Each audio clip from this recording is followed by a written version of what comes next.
हे बघा किती मस्त असं फुललंय. शिकते मी की शिकलेला. तर हे बघा अशा प्रकारे झालंय पीठ 15 मिनिट ठेवून. Hello everyone, welcome back to my new vlog. तर आजच्या व्लॉगमध्ये तुम्हाला टायटलवरून समजलंच असेल की आम्ही बनवणार आहोत नागलीचे पापड. तर पूर्ण रेसिपी आहे आपल्या व्लॉगमध्ये, नागली धुण्यापासून ते डायरेक्टली पापड तळून बघण्यापर्यंत. सो आपला व्हिडिओ पूर्ण नक्की बघा. तर इकडे नागली घेतली आहे. किती नागली आई? 5 किलो. 5 किलो नागली. ओके. आणि आता 3-4 वेळेस धुवून घ्यायची चांगली स्वच्छ धुवून. त्याच्यात खडे वगैरे असतात ना, छोटे छोटे नीट केली असताना पण असते काही तर ते खाली गुळून खाली राहून जाते. चांगली धुवून घ्यायची. हो.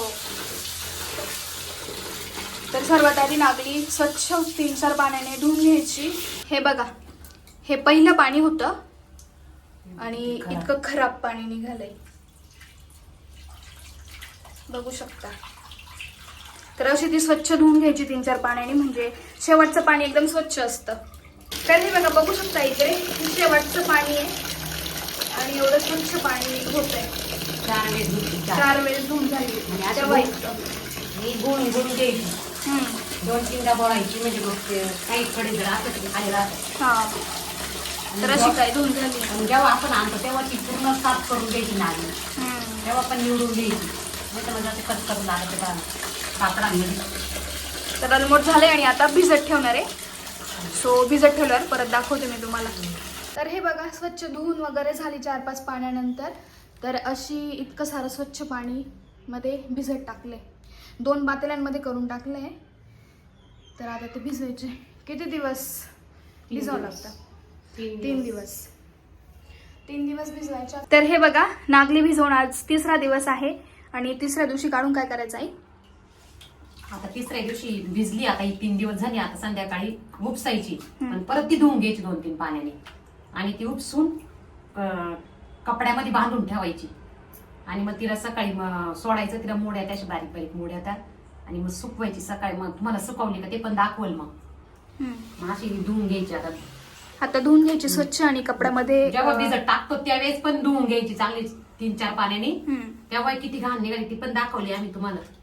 आणि मग आता ही पण आता पण आताचं पाणी एकदम स्वच्छ, म्हणजे घाण वगैरे नाही. त्या दिवशीच खूप घाण होतं. तर असं इकडे चालू आहे. आणि मग नंतर त्या सुती कपड्यामध्ये बांधून ठेवायचे आणि सकाळी थोडीशी वाळवावी पण लागते, नाही सुकवावी लागते. म्हणजे थोडी सुकवायची, म्हणजे खूप कडक नाही सुकवायची, फक्त दाता खाली थोडीशी दाबली पाहिजे अशी सुकवायची, दळायला न्यायची.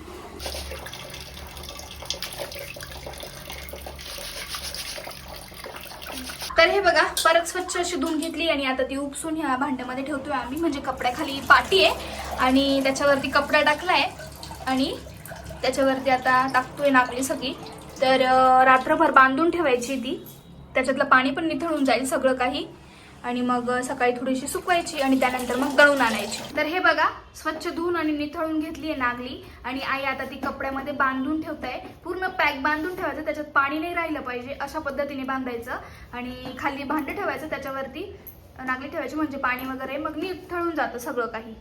तर हे बघू शकता तुम्ही, इकडे आई एकदम पॅक बांधून ठेवताय ती नागली, जेणेकरून पाणी राहायला नकोय त्याच्यामध्ये, म्हणजे व्यवस्थित त्याला असे छोटे छोटेसे मोड येतात.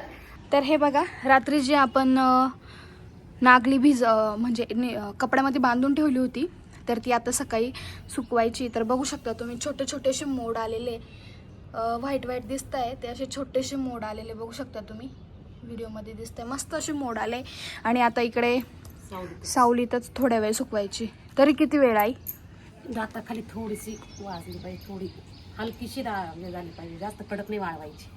तर अशा प्रकारे आता आम्ही वाळत टाकतोय, थोडा वेळ सुकवायची सावलीमध्ये. तर हे बघा, अशा प्रकारे नागली आम्ही सुकत टाकली आहे. मस्त अशी आता सुकेल आणि त्याच्यानंतर मग दळून आणू आणि मग पापड करू. सो बघत राहा आपला पूर्ण व्लॉग. तर नागली सुकून वगैरे झाल्यानंतर मग गिरणीमधून दळून आणली. तर इकडे तुम्ही बघताय, आई सर्वात आधी चाळणीने थोडं थोडं गाळून घेते, जेणेकरून की जो कोंडा वगैरे असतो तो निघतो बाजूला. आणि त्याच्यानंतर हे पीठ चालल्यानंतर मग आईंनी परत ते असं कपड्याने, म्हणजे साडीच्या कपड्याने छान असं पीठ गाळून घेतले. पुढे बघाच तुम्ही व्हिडिओमधून. तर मी असं साडीने हे पीठ गाळून घेतलंय पूर्ण आणि हे बाया वरचं आणि हे पुन्हा दळून आणायचं आणि पुन्हा कपड्याने गाळायचं आणि त्याची खिशी घ्यायची. आता याची मी म्हणजे पातेल्याने मोजून ठेवी किती पातेले आहे असं, मग एक पातेल्याची खिशी घ्यायची म्हणजे मग खिशी घ्यायला पण जास्त जड जात नाही. तर आता तुम्ही इकडे बघू शकताय आज फायनली पापड बनवायचे. तर इकडे पाणी ठेवलंय खिशी घेण्यासाठी, अंदण ठेवलंय, बघू शकताय तुम्ही छान असं पाणी उकळतंय. तर हे बघा पहिली खिशी घेण्यासाठी एवढं पातेलं भर पीठ घेतलेलं आहे, त्याच्या अंदाजाने पाणी टाकलेलं आहे. म्हणजे एवढंच पाणी टाकायचं, थोडं जास्त टाकायचं. कधी कधी पीठ जर ओलं राहिलं तर पाणी कमी पण लागू शकतं आणि पीठ जर सुकलं तर पाणी जास्त लागतं, म्हणून थोडं जास्त ठेवायचं. जेवढं जास्त ठेवलं तेवढं आपण बाजूला काढून ठेवायचं. ओके. आणि इकडं तीळ आहे, तर हे सगळं जे आपल्याला पापडामध्ये टाकायचंय ते तीळ घेतलंय. आहे, जिरा पावडर आहे, ओव्याची पावडर आहे, मीठ आहे, पापड खार आहे आणि हिंग आहे. आपल्या आवडीनुसार आपण जिरे तीळ हे सगळं घेऊ शकतो, फक्त हे प्रमाणात घ्यायचं मीठ आणि पापड खार. तर असं काय घेतो आणि आता आम्हाला पहिली खिशी घ्यायची आहे. तर बघू शकताय तुम्ही आता आपण त्याच्यामध्ये सगळे जे काही जिऱ्याची पावडर, मीठ, पापड खार वगैरे होतं ते सगळं काही टाकलंय पाण्यामध्ये आणि उकळी येऊन द्यायची आणि परत आता त्याला उकळी येऊ द्यायची. त्याच्यानंतर मग पीठ टाकायचं. तर बघू शकताय आता आपण त्याच्यामध्ये पीठ टाकतोय, पाण्याला उकळी आली आहे छान अशी आणि आता ते पीठ टाकून द्यायचं. हे बघा अशा पद्धतीने करून ठेवायचं. असंच ठेवायचं काय? असंच ठेवायचं आणि असंच 15 मिनिटं ठेवायचं. सगळं पाणी याच्यावर येईल. झाकण ठेवून द्यायचं. बघू आपण ते कसं होतंय 15 मिनिटांनंतर. तर फायनली बघू शकताय तुम्ही अशा प्रकारे पीठ खाली गेलंय आणि पाणी वरती आलंय.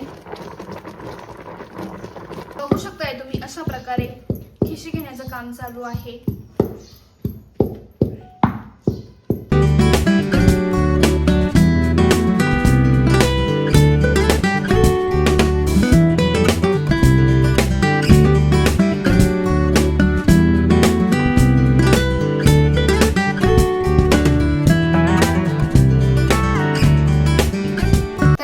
अशा प्रकारे खिशी घेतली आम्ही.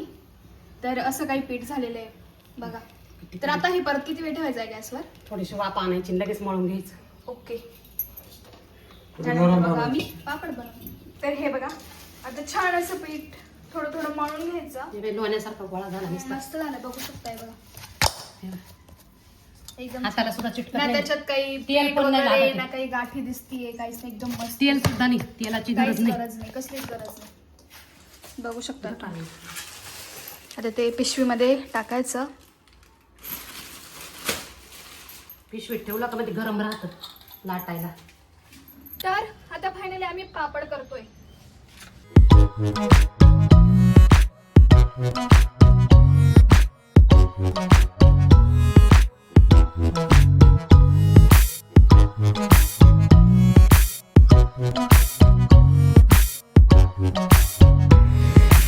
तर हे बघा आम्ही मस्तपैकी पापड करतोय आणि ते पण कोणत्या मशीनने वगैरे नाही, तर मस्तपैकी लाटून पापड करतोय आम्ही. तर बघू शकताय तुम्ही आमचे असे पापड झाले आणि खूप मस्त पद्धतीने आम्ही पापड टाकतोय आणि ते काडवर सुकट टाकलेले म्हणजे पटकन सुकतात. तर अशा पद्धतीने आमचे पापड चालू आहे आणि कामिनी ताईला पण पापड करायला शिकवले.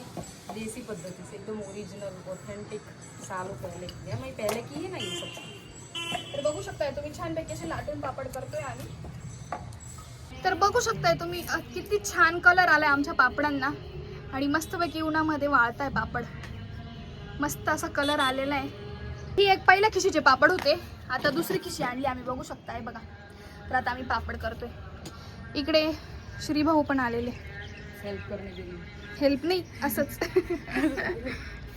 तर आता आम्ही बघू शकताय तुम्ही मगाशी आम्ही 3 जणी होतो, आता 4 जणी आमच्या ताई आल्या घरी आणि आम्ही त्यांना आल्या बिचाऱ्यांना कामाला लावलंय. पण बिचाऱ्या नाही त्यांना माहिती होतं मी येणार आहे म्हणून त्यांनी पापड करायला काढले.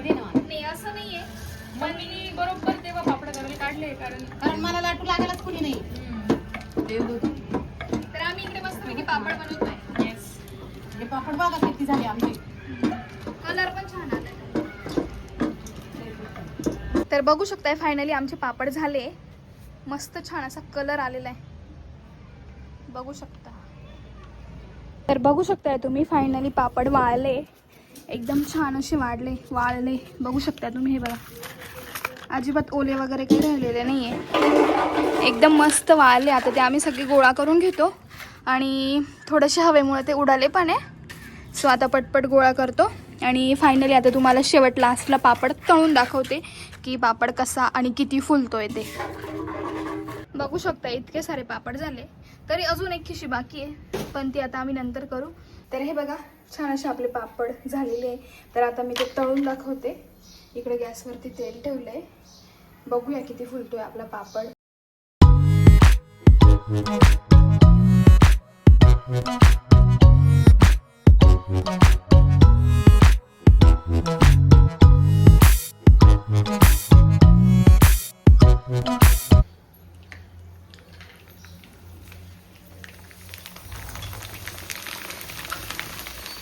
हे बघा किती मस्त असं फुललं आहे,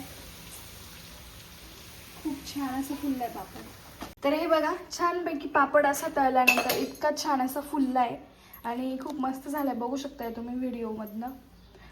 तर चला, व्हिडिओ आवडल्यास नक्की लाईक करा, शेअर करा आणि सबस्क्राईब करायला विसरू नका. भेटूया नेक्स्ट व्लॉगमध्ये, तोपर्यंत बाय बाय.